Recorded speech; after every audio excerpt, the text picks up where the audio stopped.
хороший, очень хороший. Я очень рада за наш родной Сыктывкар. Вообще Сыктывкар мне очень нравится.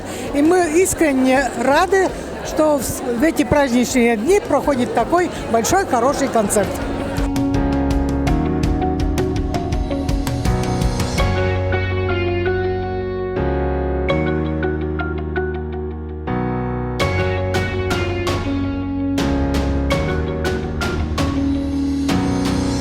Хочется пожелать Сыктывкару благополучия, чтобы расцветал этот город, улучшались какие-то различные площадки. Вот сейчас сделали стадион новый, очень хороший. Вот. Желаю благополучия и процветания.